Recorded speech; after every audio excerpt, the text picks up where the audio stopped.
right, everyone, welcome back to the world of cinematics. We've had a pretty good week, and we've got some fun things to talk about. Right off the bat, we'll talk about Kenobi. Let's go ahead and transition over to that. Yeah, we're figuring these things out. So it's been a long day, and I'm operating on 2 hours of sleep. So this is going to be lots of fun. As you can see, we're short a few people, but we do have Kevin here. We have Robert as our off-screen voice over yonder. But yeah, we'll go ahead and get started with our discussing of this week's episode of Kenobi. Now, I was very open about last week's episode. I did not like it. It was my least favorite episode of the series by far, but I was holding out hope because I knew episodes 5 and 6 would be written by Andrew Stanton, the man who wrote Finding Nemo and Finding Dory, who wrote he wrote John Carter, he wrote WALL-E. Very talented writer and director. And so I said, okay, let's hold out hope. This episode, it did something that I hate and something that I love. The thing that I hate that it did, I'll get to it in a second. It's not that I hate when people do it. I hate it when that's all people do, and then people say, oh my gosh, this is what we want. Well, yeah, it's not what I want. I heard somebody speaking about this episode this week, and they said, when I watch Star Wars, I don't want to see great acting or Oscar caliber writing. I want to see characters I love doing what I remember them doing, because that just feels like Star Wars to me. And to me, I'm just screaming inside, no, that's so much. I hate that so much. I mean, do new things. And, if you want to watch the old things, then watch the old things. They exist already. When you're giving us new things, don't have it be the old thing. And this episode does give us old characters doing things we know. But it's not just that. Go ahead and show that. There was a flashback people have been asking for, a flashback to the prequel era, where we see a young Anakin Skywalker, before he even lost his hand, and Obi-Wan training in a quick little practice duel that's cut to throughout the episode. But it's not just, hey man, don't we love how they're great friends, and man, we really love them. Don't you love them too? You love them too, right? It wasn't that. I mean, first off, they didn't de-age them at all, which Ewan McGregor, you barely notice at all. Hayden Christensen, you notice a little more because he doesn't have the facial hair, but he looks like he's maybe 30, not in his 40s. So good on him for great skin routine. I don't know, but clear skin, yay! This episode, unlike the last one, advanced the story in big ways. It advanced the characters and developed them in new ways. People said, oh, we don't like Reva because of it's bad writing. They're not explaining different things about her. Which, I mean, you're free to not like her, but my thought process is always, let's wait to see what their explanations are. It's not bad writing to delay explanations. It may be bad writing to not explain at all, but we did get explanations in this episode. We saw why she knows that Darth Vader is Anakin. We saw why she acts the way she is. And for me, this episode, it perfectly allayed my concerns about the character. I'm very excited to see where it goes in the future. And, just throw this up there. I'm generally not a fan of, like, oh my gosh, this scene was, like, so cool. Like, I like that in, like, my action movies. But Star Wars, I want something a little more meaningful. But, oh my gosh, Darth Vader fighting the third sister and never even taking out his lightsaber and still beating her was one of the coolest things I've ever seen. But beyond being one of the coolest things I've ever seen in Star Wars, it was still meaningful to her. It was a great point in her arc. It showed that he had been toying with her the whole time, manipulating her, using her as this tool to just wreck shop so that he could come in and take the spoils. It was wonderful. I loved it. And oh my gosh, it was so cool. I don't know. Robert, you saw the episode. What did you think? I liked it. Jed, we were watching on Jed's account, so like when Darth Vader just walked in, and sorry, audio listeners, I may be a little quiet. I'll speak louder. Taking something here.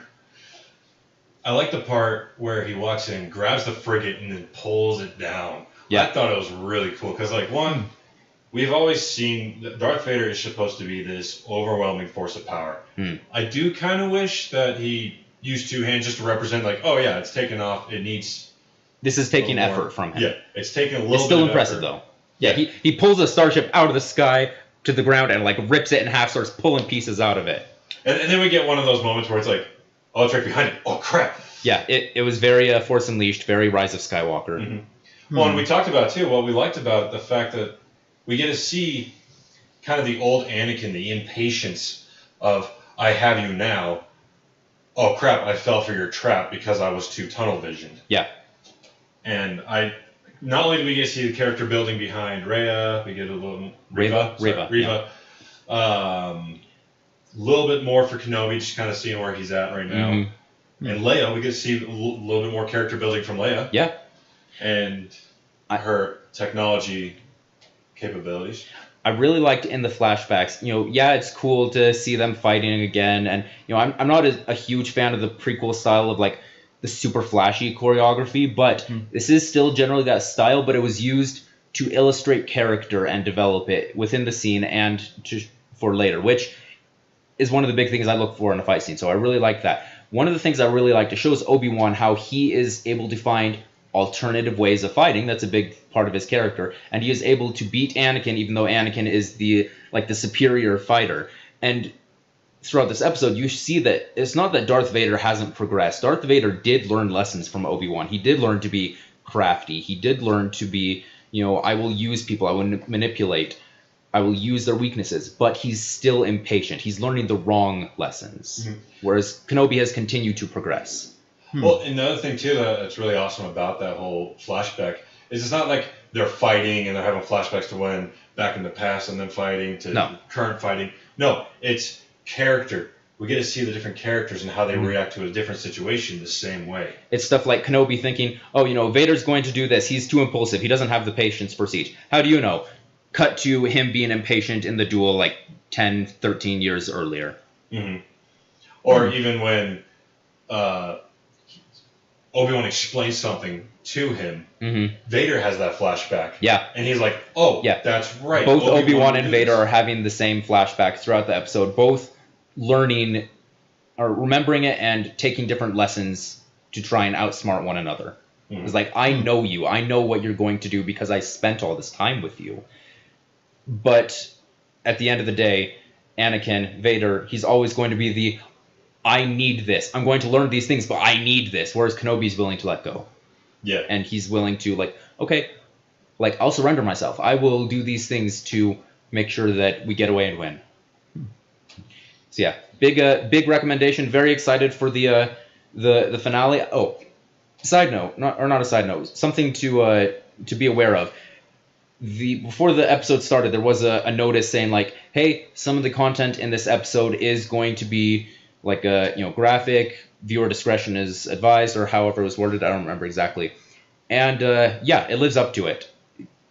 There's some flashbacks not only to this duel from before Attack of the Clones, there's also flashbacks to Revenge of the Sith, where in the movie you just see Anakin walking up to the temple. You see a few vague holograms of him fighting people. You see a few corpses. In this, you see him kill children.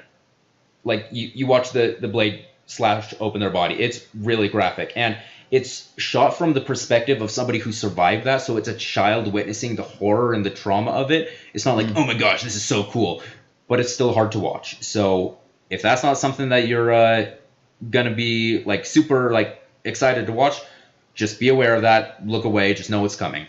Yeah, I would tell you where it's at, but I forgot.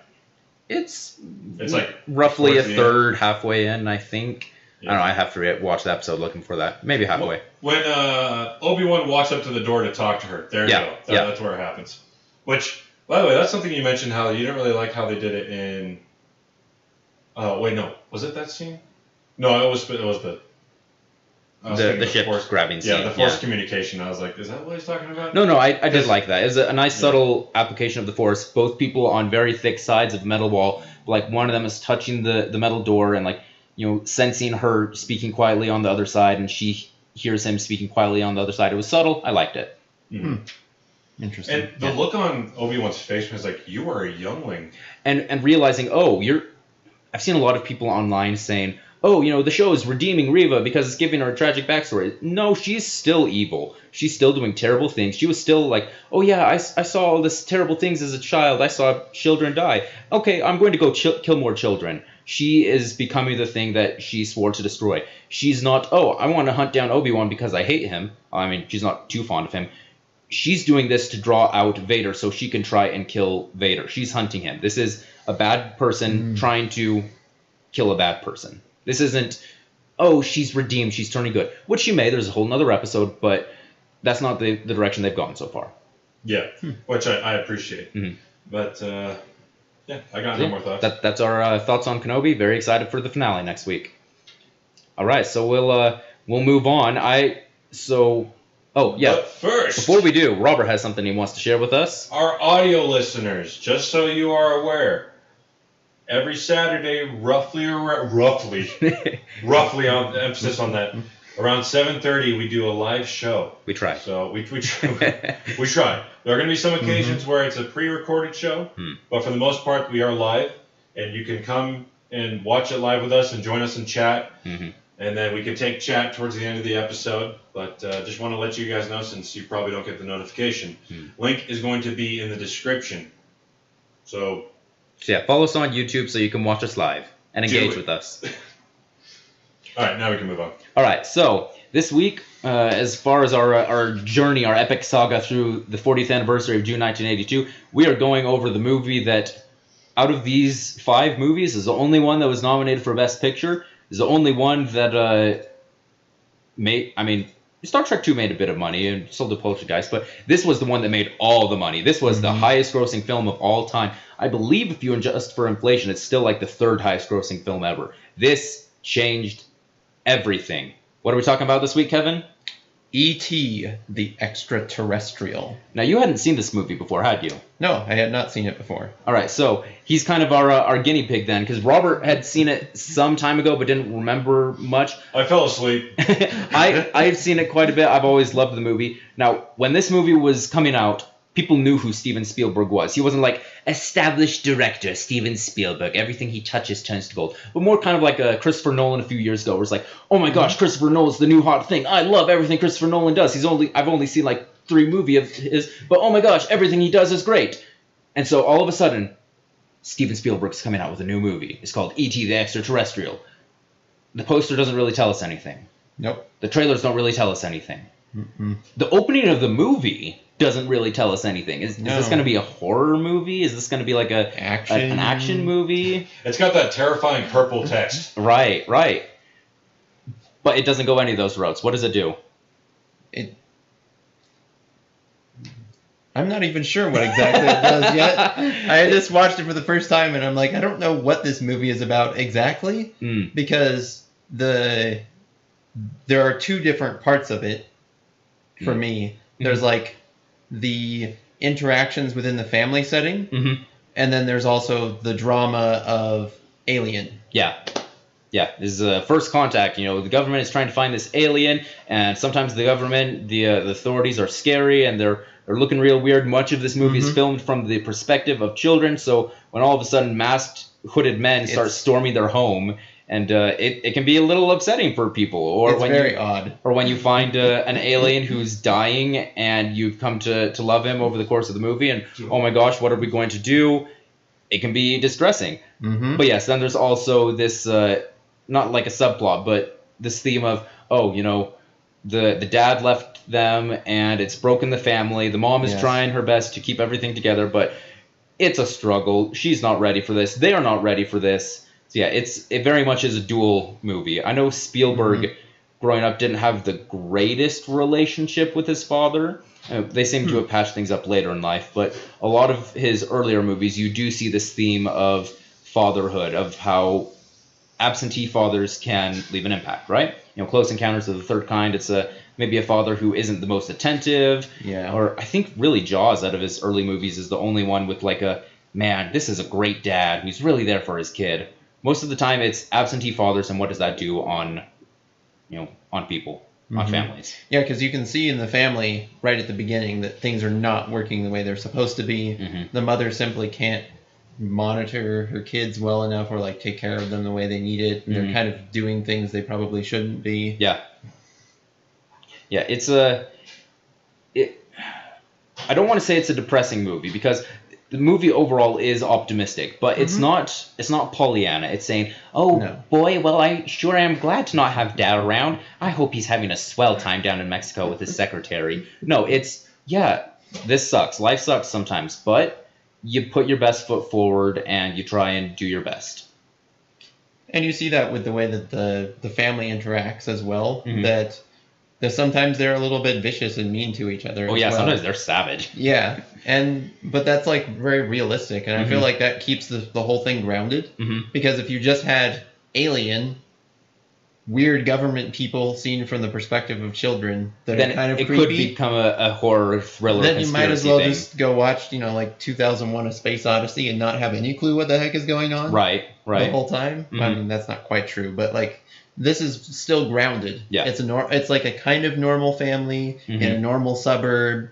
They're kids. They're having goofy interactions with each other. Like watching a kid get drunk because of a psychic bond with E.T., who's also getting drunk. Oh, that was hilarious. And the girl surrounded by frogs at the school. And making out with the girl who's the cute girl sitting next to him, and then she's just like, "Oh, that wasn't too bad." As frogs are swarming everywhere, and he's drunk and staggering around. Freaking E.T. balking into things, and he's like, "Oh." Or that kid is an amazing actor. Just gotta throw that out there. He's regarded as one of the better child actor performances. He is like, you can find even the original audition tape for him, and there's no alien for him to interact with. It's just him, a script, and Steven Spielberg. And he actually got to the point where he brought himself to tears, and Steven Spielberg told him, "It's okay, kid. You got the part." It's incredible to watch. That's amazing. Yeah, Henry Thomas was phenomenal. Well, how many kids can play a drunk right? Because he had this slowly going down his chair like, "Oh wow." He had those comedy chops, but he was smart. He was relatable, but he never felt like Leia in the Kenobi series. Very precocious child. Oddly so, but I mean, that's the character of Leia. She's 19 years old and leading a rebellion against the galactic empire. Okay, sure.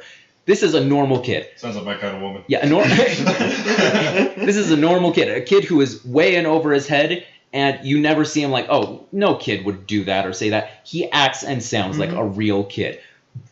But never an annoying one who you're like, oh gosh, why are we focusing on him? Right. He's compelling. He's still... like, I don't know what's going on, but I'm going to try my best. I care about E.T. He came to me. I got to protect him. Because he does say some really dumb things in a couple of places, and his actions don't always make perfect sense. But what kid does? Like, he's not unbelievably smart or intelligent. It's like, I'm going to lure an alien goblin thing into my home with Reese's Pieces. That's a very childlike thing to do. Because that's something he could have done with his dog. Like, he understands the principle. Yeah. Well, and he was going through the forest, just kind of tossing them left and right. Okay, instead of because an adult would probably be like, all right, I'm going to set up a trap. They would plan everything, not just wander around like Reese's. Yeah, he's very intuitive. Yeah. Those who get that song, by the way, you're awesome. What do we think of the effects of E.T.? Definitely from Star Wars. Yeah, very similar style. It's very much like Yoda. It was clay and chicken wire. Some scenes it was puppetry, some scenes it was animatronics, some scenes it was very very short people like 2'10". What was it? Yeah, and they said they at one point even used a kid that had no legs. Yeah, which I can totally see. Walking on his arms to be able to give the impression of like waddling around, which is really impressive. Yeah, I love the design of E.T. because he's totally alien. Like, okay, yeah, he does have eyes and a heart and fingers, and okay, it does look semi-human in certain respects. Yeah, but he also depending on his mood, he'll get all hunched up or he'll stretch himself out. You'll see how his short little weird ugly hideous feet. I'm with Gertrude when she's like, I don't like his feet. His feet are weird, but he's hideous and ugly and weird looking and kind of horrifying, but also you get why a kid would instantly become attached to him. Well, maybe not instantly, be horrified and then become attached to him. He's so ugly. I love him. Exactly. He's I mean, did you see the other dolls and toys that he had in his closet? Yeah, it fits in Well, perfectly. no wonder why the mom didn't see him. He was just like, wow, this closet is disturbing. Yeah, 80s toys were weird. No wonder why they wrote the movie Chucky. Yeah, I mean, yeah, it came out of that same idea. Now, when E.T. came out, no one knew what it was going to be, and then all of a sudden, everyone started saying, "You have to watch this movie." I'm not going to tell you what it's about, but you got to watch this movie. It's going to change everything. Spielberg has done it again. This was the year after he did Raiders of the Lost Ark, which was like 2 years after Close Encounters, which was 2 years after Jaws. This man is on fire. He cannot be stopped. It goes on to become, at that time, the highest grossing film of all time. Wouldn't be overtaken for, I think, another 11 years of Jurassic Park, another Spielberg movie. And oh my gosh, it got a lot of Oscar nominations. For a movie that no one knew what it was going to be, no one knew what to think, everyone was kind of like, okay, let's give this a shot. It's Spielberg, so we'll watch it. It ends up being nominated for Best Picture and Best Director and Best Editing, Best Screenplay, Best Cinematography, Best Score, which it won, Best Sound Editing and Mixing, which it won both, Best Visual Effects. It was incredible. Now, the movie, it didn't win Best Picture. The movie that did win Best Picture is Gandhi. I don't know if either of you two have seen Gandhi. Nope. Very good movie. Very long, dry, boring film. It's the life story. But it probably has a lot more story in it. Because that's the thing with E.T. the Extra-Terrestrial is I can understand why it won for sound and some of those technical effects because the actual story itself is it's a little lacking. It's small scale. Very simple. Yeah. Very simple. I don't think it's being simple takes away from it in my mind because it's a children's movie. Yeah, it's executed very well. It is meant to be watched by children and a family. Yeah, right? I feel bad. I don't know if today's children would be as enraptured by this as yesteryear's children were. You know, our attention span has been boiled and melted away by TikTok and Fortnite, but but it is a little bit slow paced compared to most modern action films. Yes, it's not an action film. Well, but even non-action films today tend to have a faster pacing. Yeah, it has a slow build up. Like a few little glimpses of it. Okay, even then once you get to meet him, he's like, "Oh, I'm playing with Greedo. I'm learning the ABCs." It doesn't really start to get intense until the third act. But I'm totally fine with that. Now, the director of Gandhi, he actually, after he won Best Picture, he's like, you know, he didn't say in his acceptance speech, but afterwards he said, like, I don't know why I got this. Everyone knows it should have been Spielberg. Spielberg should have won Best Director. Spielberg should have won Best Picture. And I tend to agree. Out of all the movies from June 1982, which we'll talk about, I'm going to kind of give my spoilery feelings away. This is definitely my favorite out of the 5. It's not that I dislike any of them; they're all great, but it's not trying to be the next great, like Ben-Hur or the greatest movie ever made. It's trying to be simple, kind of like what Spielberg did with Raiders of the Lost Ark. He just wanted to make a fun B movie, but he's so good that he made one of the greatest movies of all time, and he did it again with E.T. Well, I feel like that's what makes Spielberg's movies so attractive. Is that it's very much, I'm doing this for fun. He's not pretentious. Yeah. He's like, I'm just out here having fun with a fun story. Except for when he is pretentious, like Schindler's List and Saving Private Ryan, and when he does, everyone's like, okay, yeah, you earned your pretentiousness. Yeah. The thing is with those ones too, though, is the fact, specifically Saving Private Ryan I'm thinking of, is that he loves history, and the fact that he's like, this is a serious matter. So he knows when to put on the serious boots and put on the little clown shoes for the kid shows. Yeah. He knows what to do, which is awesome. Can I just bring up the one thing that I love the most about this film, and I think it really grounds both the realistic and the special effects, and that is lighting. Yes. The lighting in this film is amazing. Whether that's like the God rays coming through like the trees, the flashlights. The picture of the moon, or the moon bicycle with the thing, bicycle coming across the moon. It has everything, this wonderful magical feeling. It makes it feel... It never makes it feel like a fairy tale, but it does give it the element of like the fantastical is breaking into our world. It feels real while also feeling special. Well, and it also it helps tie together. Yeah, that's an excellent shot there with the spaceship, where the lighting of the spaceship helps tie together this sense of, okay, I can tell it's a miniature, but it looks very real. You can because see the that light interacts with it, and it's the light dust interacts with the with clouds environment. behind it, but the lighting up the grass and the bald area of the forest. It's wonderful. It's beautiful. It's kind of funny that this is something that Janusz Kaminski, Spielberg's general cinematographer, is famous for. This glow, his lighting, and that's very much a Spielberg thing. Yes. But he didn't start working with Spielberg until I think Saving Private Ryan, 15 years later, something like that. So it's I guess now I have to think how much of that is Spielberg and how much of that is Janusz Kaminski. It might be more Spielberg than I had been given in credit. Could be. Yeah. But it just reminds me of something I heard once where someone was talking about a book, and they said one of the things that stood out in that book was how the author described light interacting with the scenes, and how that made the book feel more real.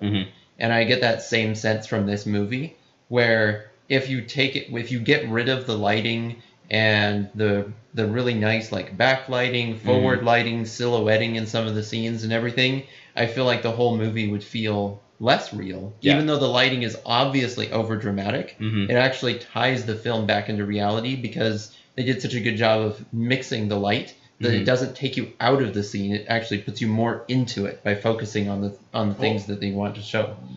That's a lot for a lot of film and stuff. You need to over exaggerate a lot of things because it will sell it more and bring it to reality. Yeah. Lighting, sound effects. You hear that in this movie as well. The sound effects. If you're trying to do Black Hawk Down, that's a movie where you might want some shaky cam, some harsh, stark, realistic lighting. But in a movie like this, the key to realism isn't going to be okay, let's make it look like an actual spaceship. We're going to make it feel like it's an actual spaceship. And because you feel that it's real, your brain will fill in the rest. Yep. Exactly. And that's the thing about camera work as well, is that if you can position your camera just right, you can bring something to reality. Like Lord of the Rings with the whole making Gandalf bigger. Yeah. That's a very forced minor perspective. Forced perspective. It's a minor detail, but it makes it big. That's basically what you do with miniatures. Yeah. It's forced perspective. Yeah. A little bit of composition work, and all of a sudden it's like, wow, this feels real. And with the lighting added to it, it sells your. And then there's a lot of subtle sound design in this movie as well. Again, just making it feel real by just hearing the moaning from E.T. or where he's bumping into things. His moaning can be shuffling. Scary. His moaning is heartbreaking. It can be oh gosh, action is building up. It gets you intense. His vocalizations are wonderful, and just even at the beginning when you don't really know what's going on, just the crackle of leaves, the rustling of the needles and the pine trees, everything. It sucks you in immediately. Even though you don't know what's going on, you are glued to the screen to find out what is going on. Yeah, and even the scene with the men at the beginning in the trucks, where you can where they sometimes focus in on the muffler of the truck, and you hear the truck, and it's quiet just little aliens, really and then well all of a sudden situated. the truck rushes in. It's chaos. You feel just this energy of the government is here and we're here to help. The scariest things you can ever hear, and it's that's the sound, the editing, the cinematography, the lighting. It just makes it all go together in one whole piece. It's wonderful. And what adds to emotion wise is the soundtrack.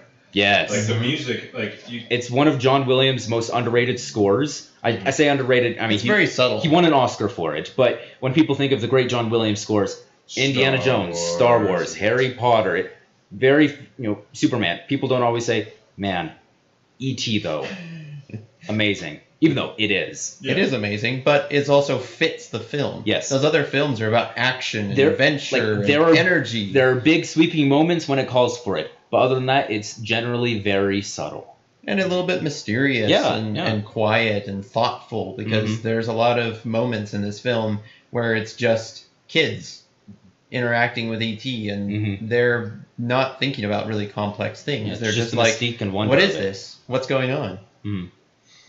Well, when E.T. is dying... Yeah, spoilers. It's rough. Well, I mean, there's a spoiler at the very beginning. If you're still listening, even though we give you spoilers, you're mad. You should have watched the movie first. Yes. But it's been out for a while, guys. 40 years. I mean, to be fair, I hadn't watched it before, so there's got to be someone out there. But, when E.T. dying, the music, like, because we got all the subtle things with the sound and stuff, but the music is what gives you that emotional attachment. Mm-hmm. To like, wow, this really is a sad moment. Mm-hmm. And you want to cry, except for the fact that I'm a guy who likes to laugh. So I don't usually cry. Very, very rare. Hey, when this played in theaters in 2020, I went to see it, and I'll be man enough to admit it. I cried. This is a wonderful movie. I mean, it's also, the fact that it's on the big screen is going to amplify all of what you're feeling so much more. So I'm just like, oh my gosh, E.T., no. And then, oh my gosh, she's coming back. Yes, thank you, please. Look at that heart. It's glowing. Yeah. All right. Do we have any other? I can't speak. Again, 2 hours of sleep. Do we have any other thoughts we want to share about E.T., the Extra-Terrestrial? Yeah, what the heck? Why is the Godfather director in that? Yes, Francis Ford Coppola has a cameo in it, and once you know it's him, it's really distracting. The amount of jokes I cracked, like, right after I found that out. This guy up here. Especially when the kid comes back and he's like, look at you, what have they done? And I'm like, look how they massacred my alien. Oh, that's so great. Yeah. Okay, I just had to say that because I found that absolutely hilarious. Yep. Here's E.T. dead, by the way. Died. We'll leave off on that horrifying image. Scarring, traumatizing we got all these image. pictures and we didn't even use them. Yeah, we used some. I'm just gonna flash this one. Hey, this movie, without it, Stranger Things would not exist. Both, in the first season, like, oh, we're riding our bikes towards the cops. What are they gonna do? 11 flips the bus over them, or the van. They take off flying in the sky. Also, at the beginning, they're playing Dungeons & Dragons like a whole bunch of nerds. And then they're the group that comes in to save them on the bikes at the end. It's very Stranger Things. Mm-hmm. I'm wondering if this is where the song came from, I Ride My Bike with No Handlebars. Because you see that... when they're flying at the end, sometimes their handlebars aren't there. Yeah, they're so funny. I freaking love it. I love this movie. It's like somebody spent a lot of time trying to do that comp shot, and at some point they were just like, handlebars are too small to comp into this shot. This shot's due tomorrow. I have 3 hours to finish it. I'm just no handlebars. And meanwhile, someone like, no handlebars. No handlebars. I like to ride my bike with no handlebars. Yep. All right. So I don't know. Before we close out, we forgot to do it last week, but I'll do it this week personally. So far in our trek through June 1982, my rankings of these movies. First, number 1 is E.T. Second, I think I'm going to go with. Okay, this may change. Subject to change, but I think for now my second favorite is going to be Star Trek II: The Wrath of Khan, and third favorite is Poltergeist. Love them all, but that's where I'm sitting. Kevin, how would you rank these movies so far? Okay, it's been a while since I saw The Wrath of Khan because I didn't watch it with you guys, but I do remember that movie and it has some very good moments in it.